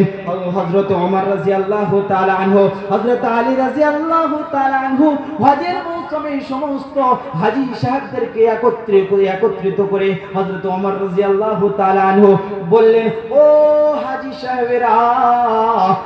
সাহেবরা, সবাই বসে যাও, কিন্তু ইয়ামানকে রহনেওয়ালা খড়া হয়ে যাও। ইয়ামানে যে সমস্ত বাসিন্দারা আছে, ইয়ামানে যে সমস্ত বসবাস করনেওয়ালারা আছেন, তারা দাঁড়িয়ে যান, আর সমস্ত হাজী সাহেবরা বসে যান। সমস্ত হাজী সাহেব বসে গেছে, ইয়ামানের যে সমস্ত আল্লাহওয়ালারা হজ করতে এসেছিলেন তারা দাঁড়িয়ে আছেন। হযরত ওমর রাদিয়াল্লাহু তাআলা আনহু বলছেন, ইয়ামান কে রহনেওয়ালা আপ লোগ ভি बैठ जाइए, और करन के रहने वाला अगर कोई हो तो खड़ा हो जाइए। অর্থাৎ ইয়ামানে যারা আসো তারা সবাই বসে যাও, ইয়ামানের কর্ন গোত্রের যদি কেউ থাকো তারা দাঁড়িয়ে যাও। মুহতারাম হাজিরিন, দুজন ব্যক্তি দাঁড়িয়ে গেলেন আর সবাই বসে গেলেন। হযরত ওমর রাদিয়াল্লাহু তাআলা আনহু আলীকে সঙ্গে করে নিয়ে তাদের কাছে গেলেন। যাওয়ার পরে বলছেন, আপনারা কি করনকে রহনেওয়ালা, আপনারা কি করেনের বাসিন্দা? তারা বলল, হ্যাঁ আমরা করেনের বাসিন্দা। হযরতে ওমর রাদিয়াল্লাহু তাআলা আনহু তাকে বলছেন, আপনারা কি চেনেন ওয়াইস আল কারনিকে? তখন ওই সমস্ত ব্যক্তি যারা দুজন দাঁড়িয়েছিলেন তারা বলছে, ও তো একজন পাগল, ওর জামা ঠিক নেই, ওর চুল আকৃতির কোনো ঠিক নেই, ও একজন তো পাগল, ওকে কেন খোঁজ নিচ্ছেন? হযরত ওমর রাদিয়াল্লাহু তাআলা আনহু বলছেন, পাগল ও না, आप ही पागल हो, बताओ वो ওয়াইস আল কারনি कहाँ है? পাগল ওয়াইস কারনি পাগল না, পাগল তো আমরাই, আপনারাই পাগল। সুতরাং আপনি বলে দেন ওয়াইস কারনি কোথায় আছে? তখন ওই ব্যক্তিরা বলছে, আরে ওমর আমিরুল মুমিনিন খলিফাতুল মুসলিমিন, ও পাগল अमर की उधर मरुभूमि की तरह ऊंट चढ़ा रहा है। हजरत उमर রাদিয়াল্লাহু তাআলা আনহু আলীকে সঙ্গে করে নিয়ে উটের উপরে, ঘোড়ার উপরে সওয়ার হয়ে দৌড়াতে মরুভূমির দিকে উদ্দেশ্য রওনা দিলেন। মরুভূমিতে গিয়ে দেখছে একটা গাছ রয়েছে, গাছের উপরে মেঘি ছায়া করে আছে, আর নিচে একটা ব্যক্তি নামাজ আদায় করছে, পাশে চড়ছে সমস্ত উটগুলো, পাশে তারা খাওয়া দাওয়া করছে, আর মেঘ উপরে আছে ছায়া করে, আর একটা মানুষ নিচে নামাজ পড়ছে। এটাই হলো ওয়াইস আল কারনি। জোরে বলি সুবহানাল্লাহ। এতটা ভালোবাসা আল্লাহ পাক আল্লাহর রাসূলকে ভালোবাসার জন্য দিয়েছিলেন। কেননা গ্রন্থ মুকুটের মধ্যেই আল্লাহ পাক জানিয়েছেন, কুল ইন কুনতুম তুহিব্বুনাল্লাহ ফাত্তাবিউনি ইউহিব্বুকুমুল্লাহ ويغفر لكم ذنوبكم والله غفور রহিম। আল্লাহ রাব্বুল আলামিন বলেছেন, হে মুহাম্মদ তোমার উম্মতদেরকে উদ্দেশ্য করে জানিয়ে দাও, তারা যদি আমার আল্লাহ আমার ভালোবাসতে চায়, আমার জান্নাতে যদি তারা যেতে যায়, তারা যেন তোমাকে ভালোবাসে। যদি তোমাকে ভালোবাসে, আমি আল্লাহ তাদের উপরে রাজি হয়ে, আমি আল্লাহ তাদের উপরে খুশি হয়ে তাদেরকে জান্নাত দান করব। আর যদি তোমাকে না ভালোবাসে, আমি আল্লাহর রাগান্বিত হয়ে তাদের জন্য বানিয়ে রেখেছি কঠিনতম আযাব, যার ইন্ধন ওয়াকুদুহান নাসু ওয়াল হিজার। তাদের জন্য আমি বানিয়ে রেখেছি জাহান্নাম, যে কঠিন জাহান্নাম, যার ইন্ধন হচ্ছে মানুষ আর পাথর। আমি তাদেরকে, যারা তোমাকে ভালোবাসবে না, তোমার সুন্নতকে ইত্তেবা করবে না, তোমার সুন্নতকে বিনষ্ট করে দেবে, তোমার সুন্নতকে মাটির সাথে মিশিয়ে দেবে, তাদেরকে জানিয়ে রেখে দাও, আমি আল্লাহ তাদের উপরে খুশি হব না। আমি আল্লাহ তাদেরকে কাল কিয়ামতের দিন, হাসরের দিন তাদের জাহান্নাম নামক স্থানে তাদের দাখিল করাবো। মুহতারাম হাজিরিন, হযরতে ওয়াইসাল কর্ণীর ঘটনা শুনছিলাম। মাথার উপরে মেঘ এসে দাঁড়িয়ে আছে, আর নিচে হযরতে ওয়াইসাল কর্ণী নামাজ পড়ছে। হযরত ওমর রাদিয়াল্লাহু তাআলা আনহু আলীকে সঙ্গে করে নিয়ে ওই ব্যক্তির পিছনে যে নামাজ পড়ছে তার পিছনে পৌঁছে গেলেন। যাওয়ার পরে ওয়াইসাল কর্ণী ভাবছে আমার পিছনে নিশ্চয়ই কেউ এসেছে, কেননা পায়ের আওয়াজ পেয়েছে। তাই ওয়াইসাল কর্ণী তাড়াতাড়ি নামাজকে খতম করলেন, শেষ করলেন, সালাম ফিরলেন। সালাম ফিরে পিছনে আসসালামু আলাইকুম বললেন। হযরতে ওমর রাদিয়াল্লাহু তাআলা আনহু, হযরত আলী রাদিয়াল্লাহু তাআলা আনহু সালাম কালাম মুসাওয়া করার পরে বলছেন, আপ কোন হো? আনতা হু আনতা, আপনি কে, আপনি কে? হযরত ওমর রাদিয়াল্লাহু তাআলা আনহু কাকে প্রশ্ন করছে? হযরতে ওয়াইসাল কর্ণীকে প্রশ্ন করছে, আপনি কে? ওয়াইসাল কর্ণী বলছে, আনা আব্দুল্লাহ, আমি হলাম আল্লাহর বান্দা। হযরতে ওমর রাদিয়াল্লাহু তাআলা আনহু জিজ্ঞাসা করছেন, আপনি কোথা থেকে এসেছেন? মিন আইনা আনতা, আপনি কোথা থেকে, আপনার বাড়ি কোথায়? হযরতে ওয়াইসাল কর্ণী তখন বলছেন, আপ ইতনা ইন্টারভিউ লেনে ওয়ালা কোন হো? যখন ওমর রাদিয়াল্লাহু তাআলা আনহু জিজ্ঞাসা করছেন আপনি কে, তখন উনি বলছেন যে না আব্দুল্লাহ, আব্দুল্লাহ মানে আল্লাহর বান্দা। সে বলছে আমি আল্লাহর বান্দা। তখন ওমর রাদিয়াল্লাহু তাআলা আনহু জিজ্ঞাসা করছেন, হে আল্লাহর বান্দা, তুমি কোথা থেকে এসেছো, তোমার বাড়ি কোথায়? তখন ওয়াইসাল কর্ণী, সে আল্লাহর প্রেমে মগ্ন, সে বলছে ইন্টারভিউ লেনে वाला आप कौन हो? आप तो बताओ तो सही, आप कौन हो?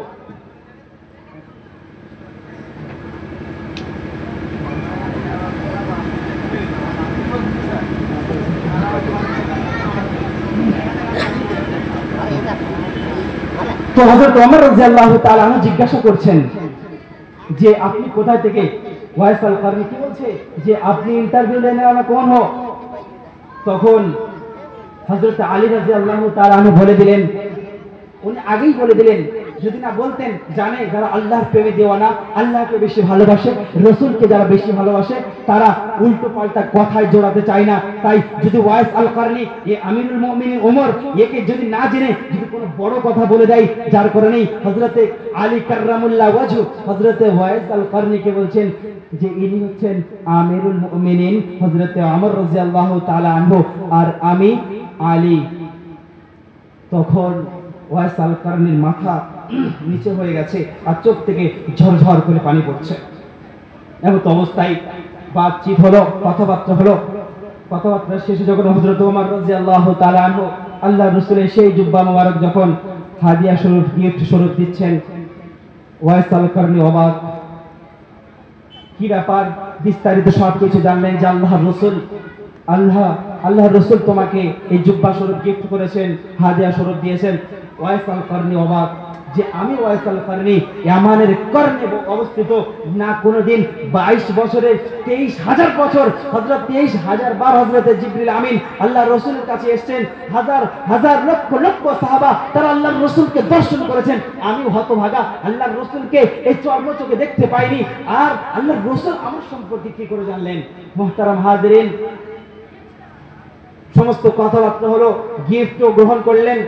করার পরে হযরত আলী রাদিয়াল্লাহু তাআলা আনহু বলছেন, ওমর রাদিয়াল্লাহু তাআলা আনহু বলছেন, হে আল্লাহর রাসূলের আশিক, আল্লাহর রাসূল সাল্লাল্লাহু আলাইহি ওয়াসাল্লাম বলেছিলেন যখন এই ওয়াইসের সঙ্গে দেখা হবে, তো ওয়াইস তুমি ওয়াইসকে বলো যে আমার হতভাগা উম্মতের জন্য যেন দুইখানা খালি হাত তুলে জোরে বলি সুবহানাল্লাহ। যে আল্লাহর রাসূলকে একবারের জন্য জন্ম চোখে দেখেননি, আল্লাহর রাসূল সেই মুস্তাজাবুদ দাওয়া, যার হাত তুলতে দেরি কিন্তু কবুল হতে দেরি হয় না। আল্লাহর রাসূল ওমরকে বলেছে, যাও ওমর। ওমরকে বলেনি যে ওমর আমার উম্মতের জন্য তুমি দোয়া করো, আলীকে বলেনি। আল্লাহর রাসূল সাল্লাল্লাহু আলাইহি ওয়াসাল্লাম ওমরকে বলছে, হুকুম করছে, ওমর তুমি যাও ওয়াইস কারনির কাছে যাবে আর তাকে রিকোয়েস্ট করবে সে যেন আমার হতভাগা উম্মতের জন্য যেন আল্লাহর কাছে দোয়া করে। ওয়াইস আল কারনি বলছে, আমাকে ছোট করছো?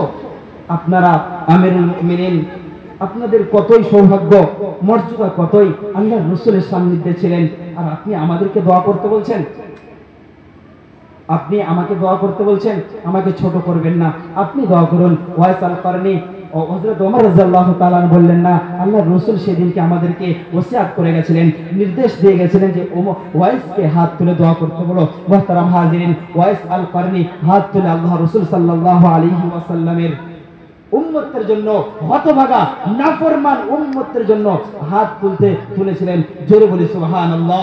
মুহতারাম হাজিরিন, শুধু এতটুকু মর্যাদা দেয়নি ওয়াইসকে, ওয়াইস আল কারনিকে এতটুকু মর্যাদা দিয়ে আল্লাহ পাক ক্ষান্ত হয়নি। কাল কিয়ামতের দিন, হাশরের দিন, যখন মানুষ সবাই নফসি নফসি করতে থাকবে, হযরতে আদম আলাইহিস সালাতু ওয়াস সালাম থেকে নিয়ে আমার নবী খাতামুল আম্বিয়া সাইয়্যিদুল মুরসালিন মুহাম্মদ আরবি সাল্লাল্লাহু আলাইহি ওয়াসাল্লামের কাছে যাবেন আর রিকোয়েস্ট করবেন, ইশফা লানা, हमारे लिए সুপারিশ कीजिए।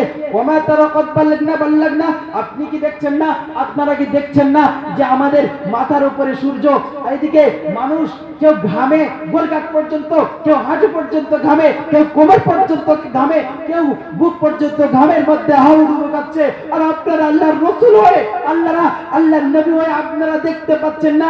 ওমা তারা কদ বাল্লাগনা, আমাদের উপরে কেমন মুসিবতের মধ্যে আমরা গ্রেফতার হয়েছি, সুতরাং ইশফা লানা, हमारे लिए সুপারিশ कीजिए। এক এক নবী আদম থেকে নিয়ে সবাই ফিরে শেষ নবী মুহাম্মদ আরবি সাল্লাল্লাহু আলাইহি ওয়াসাল্লামের কাছে পাঠাবেন। আর এই মুহাম্মদ সেদিন সিজদার মধ্যে পড়ে গিয়ে ডুকরে কাঁদবে।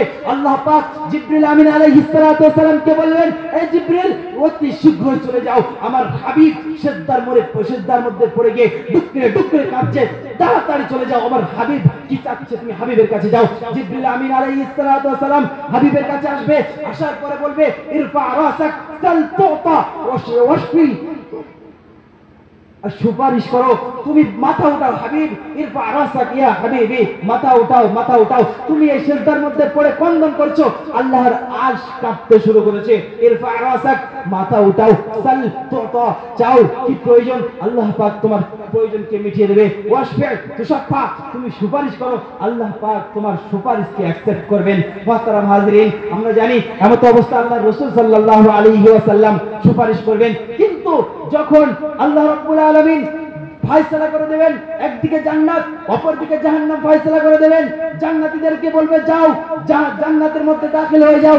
মুহতারাম হাজিরিন, ওই ওয়াইস আল কারনি যার দুনিয়াতে আল্লাহ পাক এতটা মর্যাদা দিয়েছিলেন, যাকে মুস্তাজাবুদ দাওয়া করেছিলেন, হাত তুলতে দেরি কিন্তু কবুল হতে দেরি হতো না, সেই ওয়াইস কারনিকে আল্লাহ পাক কাল কিয়ামতের দিন কতটা মর্যাদা দেবেন, কান খুলে শুনে রেখে দেন। ওয়াইস আল কারনি যখন জান্নাতের মধ্যে দাখিল হতে যাবে, আল্লাহ পাক ফেরেশতাদেরকে বলবে, रुको रुक दो। আল্লাহ রাব্বুল আলামিন ফেরেশতাদেরকে হুকুম করবে, তাকে দাঁড় করিয়ে দাও, জান্নাতের ভিতরে দাখিল হতে দিও না। হযরতে যখন সাহাবারা গিয়ে ফেরেশতারা গিয়ে ওয়াজ করতে গিয়ে ওখানেই দাঁড় করিয়ে দেবে, তখন ওয়াইস আল কারনি চিন্তিত হয়ে যাবে, কি ব্যাপার, আমি এমন কি করলাম যে আমার জান্নাতে যেতে বাধা দিচ্ছে। তখন উপর থেকে আওয়াজ আসবে, ওয়াইস আমি বলেছিলাম না, ওয়াকুর রাব্বিরহামহুমা কামা রাব্বায়ানি সাগীরা, وقل لهما قولا كريما ولا تقل لهما اف ولا تنهرهما, তোমার মায়ের সঙ্গে ভালো ব্যবহার করো, তোমার মাকে কখনো কষ্ট দিও না, মায়ের আওয়াজের উপরে আওয়াজ করো না, এমন কোন মাকে কষ্টদায়ক কথা বলো না যে তোমার জনক জাননী তোমার ওই কথাতে উফ শব্দ ইউজ করবে, আর তাদের জন্য দোয়া করো ওয়াকুর রব্বির হামহুমা কামা রাব্বায়ানি সগীরা, অর্থাৎ হে আল্লাহ আমার জনক জননী যেমন ভাবে আমাদের শিশুবেলায় লালন পালন করেছে, সুতরাং তাদের উপরে তুমি রহমত বর্ষিত করো। এই দোয়া করবে। আমি সব তো করেছি, কিন্তু আমাকে কেন জান্নাতে যেতে দেওয়া হচ্ছে না? জান্নাতের রাস্তায় আমাকে গার্ড করে দেওয়া হলো কেন? তখন উপর থেকে আওয়াজ আসবে, ওয়াইস উল্টো পিল্টো কিছু ভাবার কোনো দরকার নেই। তুমি দেখো তোমার বাম দিকে দেখতে পাচ্ছ জাহান্নামবাসী, তুমি তোমার ওই মায়ের সঙ্গে এত ভালো ব্যবহার করার কারণে আমি আল্লাহ রাব্বুল আলামিন তোমাকে সেই ইজ্জত দিয়েছি যে বাম দিকে দেখো জাহান্নামবাসীরা সব উপস্থিত আছে। ওই জাহান্নামবাসীদের মধ্যে তুমি তোমার এই শাহাদাত আঙ্গুল নিয়ে যতটা ইশারা করবে, তোমার ওই ইশারার কারণে আমি ওই সমস্ত জাহান্নাম যাদের উপরে ওয়াজিব হয়েছিল, ওই ওয়াজিব জাহান্নামীদেরকে আমি তোমার ইশারার কারণে আমি আল্লাহ রাব্বুল আলামিন তাদেরকে জান্নাত দান করব। জোরে বলি সুবহানাল্লাহ, আরো জোরে বলি সুবহানাল্লাহ।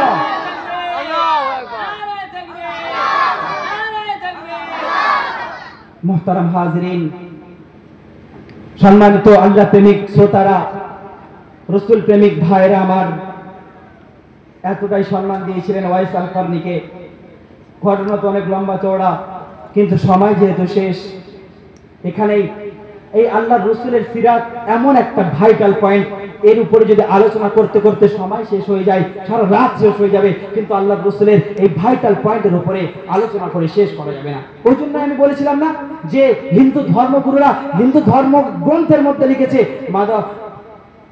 কি লিখেছিল যে প্রথম দ্বারকা জীব দ্বিতীয় নাম মুছিয়া দে, তৃতীয় নাম কুলডাকারিয়া, চতুর্থ দেব জন্তারকা পানিউম দে সংযুক্তা মাধবর্তিতা দেবাদাবকরণ প্রকৃতিতা বিশানাং বক্ষায় সদামেদা শস্ত্র শ্রেতা হোতার বিন্দ্র ওয়াল্লাং জস্টং পরমং স্রষ্টং মুহাম্মাদুর রাসূলং ইল্লা লাতিউলা ইলালাং।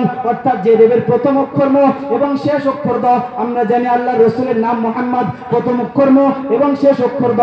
তাই হিন্দু ধর্মগুরুরা তাদের কিতাবের মধ্যে লিখেছে যে দেবের প্রথম অক্ষর ম আর শেষ অক্ষর দ, আর সে প্রকৃত মাংস ভক্ষণকারী, সেই হলো প্রকৃত শ্রেষ্ঠ গুরু। ঠিক তেমনি ভাবে George Bernard Shaw the great 100টা মনীষীদের জীবনী বর্ণনা করেছে, তার প্রথমেই আমার হাবিবের নাম, আমার হাবিবের জীবনী বর্ণনা করেছেন। আর বলতে বলতে বলেছেন I believe if a man like Muhammad were to assume the dictatorship of modern world, he would succeed in solving its problem in a way that would bring its marchnet peace and happiness. অর্থাৎ আমি বিশ্বাস করি মুহাম্মাদের মতো মানুষ যদি এই আধুনিক যুগের একনাত্ম গ্রহণ করতেন, তাহলে পৃথিবীর জটিল সমস্যা সুন্দরভাবে সমাধান করে দিতেন।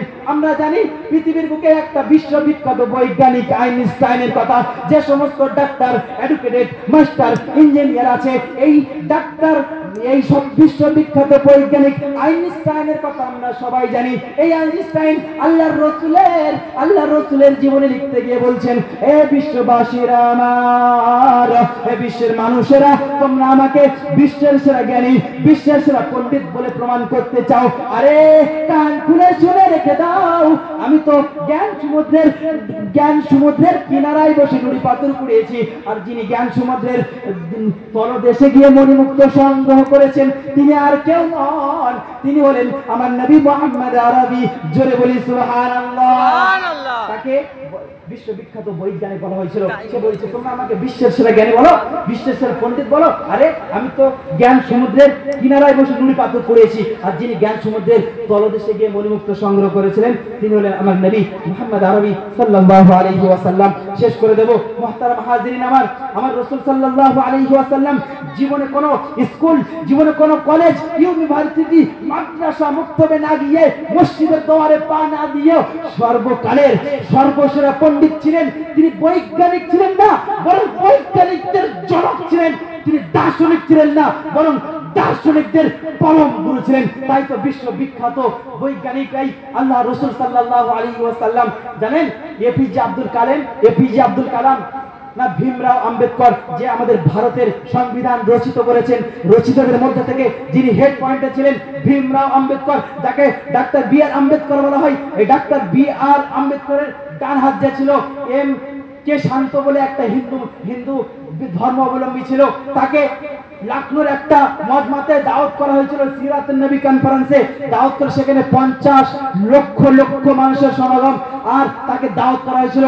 সে বলেছিল যে কিসের মজমা? বলা হয়েছিল সিরাতুন নবী কনফারেন্স, আল্লাহর রসুলের জীবন আদর্শ নিয়ে আলোচনা। সে বলেছিল আরে আমি ওই দিন আমার অন্য কোথাও প্রোগ্রাম সিলেক্ট হয়ে আছে, সুতরাং আমি মাযুর, আমি তোমাদের কাছে ক্ষমা প্রার্থী, কিন্তু আমি তোমাদের ওই রাসূলের সিরাত সম্বন্ধে একটা ইংলিশে কিছু রচিত করে তোমাদের কাছে সেন্ড করছি, এইটা ওই সমস্ত জনসাধারণকে শুনিয়ে দিও। মুহতারাম হাজরিন, সেও সেম কথা বলেছিলেন, I believe if a man like Muhammad were to assume the dictatorship of modern Bollywood success, it should be its problem in a way that would bring its mass net peace and happiness। অর্থাৎ মুহাম্মদ সাল্লাল্লাহু আলাইহি ওয়াসাল্লাম মতো মানুষ যদি আধুনিক যুগের একনাত্ম গ্রহণ করতেন, তাহলে বিশ্বের জটিল সমস্যা পরিপূর্ণভাবে সমাধান করে দিতেন। কান খুলে শুনে রেখে দাও, উনি তার নিচেই বলছেন, এই মুহাম্মাদের নিয়ে যারা কটূক্তি করে, এই মুহাম্মাদকে নিয়ে যারা কার্টুন বানিয়ে বিভিন্ন রকম কথা বলে, তারা বদমাইশ, তাদের মতো বিশ্বাসঘাতকতার কেউ নেই। তারা তো তাদের প্রভু, তাদের গড, তাদের আল্লাহকে নিয়ে তো উল্টো পাল্টা বলে। সুতরাং মুহাম্মাদের নিয়ে বলতে তারা কিছুই মনে করে না। তাদের কথা বাদ দাও। কেতাবের মধ্যে এসেছে দুনিয়া में बहुत आंगरी भरपूर है, वो मोहम्मद के बारे में जो भी जी चाहता है वो कहता है। সুতরাং ওই সমস্ত বদতমিজ, যেমন নাজিয়া ইলাহি খান বদতমিজ বেকুব, বিহার থেকে এসে মুসলমানদের, হিন্দু পশ্চিম বাংলায় এসে মুসলমানদেরকে ভড়কানোর চেষ্টা করছে। মুহাম্মাদের নিয়ে যদি তাকে কিছু বলতে বলা হয়, সে মুহাম্মদকে নিয়ে উল্টো পাল্টা শুরু করেছে। খোদার কসম করে বলছি, যা ইচ্ছা, এখন হাতে কলম আছে, তাই যা ইচ্ছা তাই করে নাও। যেদিনকে হাতে কলম পাবো সেদিনকে তোমাদের বুঝিয়ে দেবো। সত্য ইতিহাসকারে ভাই, এই মুহাম্মদ কতটা সুন্দর, ইয়ে নবী আখলাকিত নবী, আদর্শিত নবী, সেদিনকে তোমাদেরকে জানিয়ে দেবো। বিশেষ করে বিশ্ব হেমন্ত শর্মাজি যে আল্লাহর রাসূল সাল্লাল্লাহু আলাইহি ওয়াসাল্লামের উপরে কটূক্তি করে মাদ্রাসাগুলোকে বন্ধ করে দিচ্ছে, আওয়াজ তুলছে, মুসলমান হিন্দুস্তান ছাড়ো, না হয় কোরআন ছাড়ো, কবি আওয়াজ তুলছে যে হিন্দু হ্যায় হাম ওয়াতন হ্যায় হিন্দুস্তান হামারা, হিন্দু হ্যায় হাম ওয়াতন হ্যায় হিন্দুস্তান হামারা। সুতরাং তোমরা চোতারা গোড়াও আর তোমরা পাকিস্তানে চলে যাও। কান খুলে শুনে রেখে দাও, হেমন্ত শর্মাজি, ওই নাজিয়া ইলাহি খান, খোদার কসম করে বলছি, যেদিনকে এই মুসলমান, এই উলামা সমাজ খেপে যাবে, সেদিনকে কিন্তু রিহাই থাকবে না। কেন? এই ভারতবর্ষের মাটি আমাদের, এই এখান থেকে যদি মাটিগুলোকে তোলা হয় আর শোনা হয়, আমাদের এখান থেকে মুসলমানদের উলামাদের, মুসলমানদের রক্তের গন্ধ পাবে। সব জায়গায় মুসলমানদের রক্তের কারণে এই দেশ স্বাধীন হয়েছে। যদি শিক্ষিতদেরকে যদি জিজ্ঞাসা করা হয়, বলতো দেশ স্বাধীন হয়েছে কি কার কারণ দেশ স্বাধীন হয়েছে, সে বলবে মহাত্মা গান্ধী। ও বদতমিজ কিছু জানে না, ও বদতমিজ ইসলাম বিষয় কিচ্ছু জানে না। ও ওই বেধর্মীদের লিখিত রচিত কিতাব সম্বন্ধে পড়েছে, বেধর্মীদের বিষয় জেনেছে, কিন্তু জানে না যে এই ভারতবর্ষকে স্বাধীন করার পিছনে সব থেকে পূর্বে সর্বপ্রথম যে ব্যক্তির নাম ছিল, তিনি হচ্ছেন শাহ আব্দুল আজিজ দেহলভী রাহমাতুল্লাহ আলাইহি। জোরে বলি সুবহানাল্লাহ। মুহতারাম হাজরিন, আল্লাহ রাব্বুল আলামিন আমাদেরকে আমার হাবিব রাসূল কারীম সাল্লাল্লাহু আলাইহি ওয়াসাল্লামের সুন্নাতের উপরে জীবনকে বাস্তবায়িত করার তৌফিক দান করে। জোরে বলি আমিন। রাসূলের প্রত্যেকটা সুন্নাতের উপরে আমল করার তৌফিক দান করুন। জোরে বলে আমিন।